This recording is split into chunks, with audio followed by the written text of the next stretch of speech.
Okay, so now that you each have a passage, once you all have one, what I want you to do is I want you to take it and I want you to flip it over on the floor and don't even worry about it.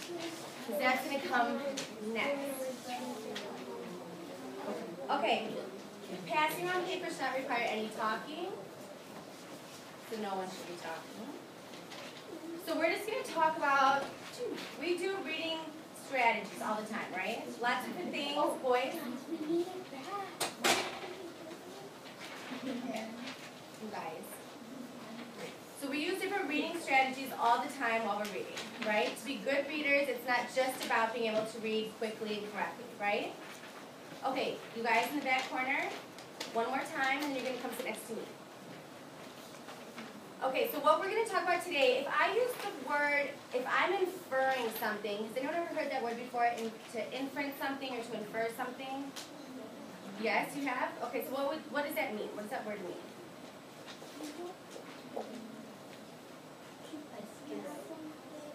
Close, kind of, yeah. What do you think? Yeah. So it's all those things. It's making an educated guess, it's concluding something, it's predicting something, and we do that all the time while we're reading, right? Thank you. So we do that all the time. So the really important thing while we're reading is that we don't just look at the text, right? So the text is what the author actually wrote, and then we should also be making inferences and drawing conclusions all the time with what we already know. So we're combining what we know in our own memories, and we're also combining that with the text, and that's what an inference is. Those educated guesses to what we think is going to happen, or what we think that they're saying. Because the author doesn't always tell you every single detail, right? They want you to kind of assume and grow with the story. So what I'm going to do is I'm just going to read, this is my paper, so it's a little bit different than yours, so keep yours turned over. So I'm just going to read a paragraph, and then I want you to think about, I want you to listen to me, what I'm thinking about, what I infer while I read, and then you guys are going to do the same thing, okay? So mine is called Mozart. So right away when I look at the title, I'm going to infer that they're talking about the famous Mozart that I've heard of, the composer. So I'm going to start reading. A composer is someone who writes music. Mozart was born on January 17, 1756, and he had one sister named Narno. When Narno was young, her father taught her how to play the harpsichord. This instrument, which is like a piano, was popular in the 1700s.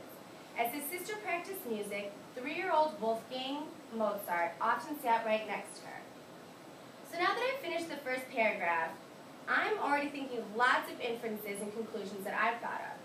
So what I think is that if he was with his sister while she was learning how to play the harpsichord, which is like the piano, that I bet that that's how he got inspired to start playing, because I know that he played the piano. So I'm going to keep reading. Mozart listened as his sister played. Then he started playing the instrument too. See, I was right. One day, before his 5th birthday, his father showed him 2 new pieces of difficult music. Wolfgang Mozart listened. Then he turned to the harpsichord. In 30 minutes, he could play both perfectly. His father decided he should have lessons immediately. So I finished another paragraph, and the whole time I was making my own conclusions.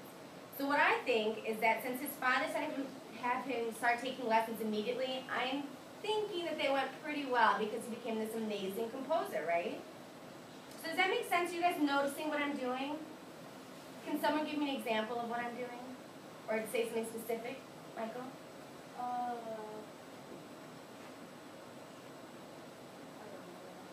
Okay. Leon? You're guessing what's going to happen next by what you already know. Yes. Okay, so now I want everyone to stop talking, and I want everyone to pull their papers out. And can I have a volunteer to read the first paragraph? Okay, Michael, go ahead. And tell me the title first. The Underground Railroad.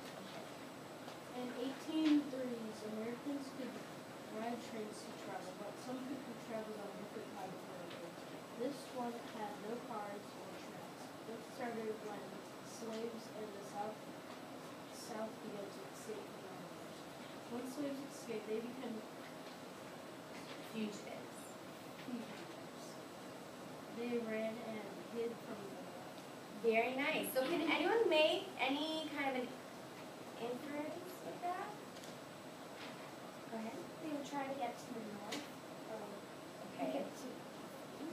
So how did did you come up with that? How did you draw that conclusion? It's called the Underground,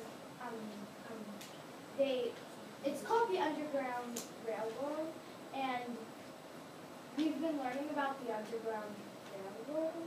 Railroad. Okay,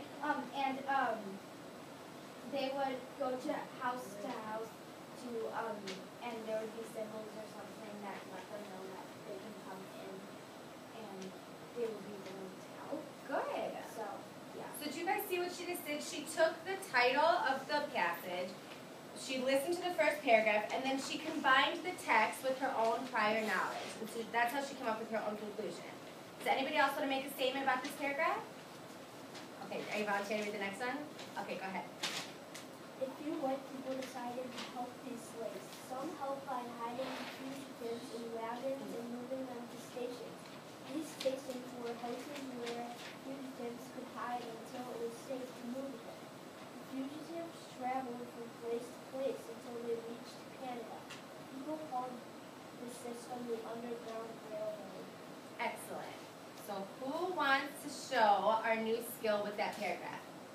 I think it's probably going to start talking about some of the famous people, like the people who most helped with the Underground Railroad. I think it's Harriet Tubman and some of the Very nice. Yeah. I just wanted to let you read the next one. Okay, go ahead. Harriet Tubman was a conductor on the Secret Railroad. She had once been a slave, but she escaped to freedom with the help of Underground Railroad. Tubman returned to the South at times to guide fugitives to freedom. If she had been caught, she would have been forced back into slavery. Through the years, Tubman helped more than 300 people. Very nice. Okay, I want to hear one inference about that paragraph. Give me some kind of conclusion that you were able to come up with without it being exactly in the text. Something that you were able to connect. Well, we did this yesterday, or we read a book that was like this, and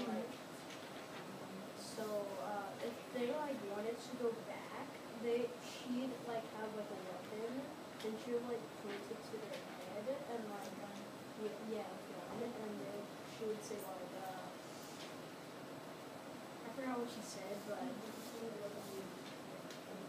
So you're able to make an inference with a text-to-text connection, right? That's great. Okay, so now what I want us to do, so this is going to be a skill then, so every week I'm going to come with you guys with something else, okay? So this week we talked about, what was the word we just talked about? Yes. So what I want for you to do is I want for you guys to use this in your own independent reading, always. But I want you to always think about it this week. And what I want you to do now is go back to your desk and take out your writing journals, or your reading journals. And I want you guys, am I done speaking? So when I'm done speaking, I would like for you to go back to your desk and get out your journals, and I want you to write me a paragraph about a conclusion or an inference that you made, either about this passage or about the Harriet Tubman reading you did yesterday, okay? Okay, thank you. Now you have to go back.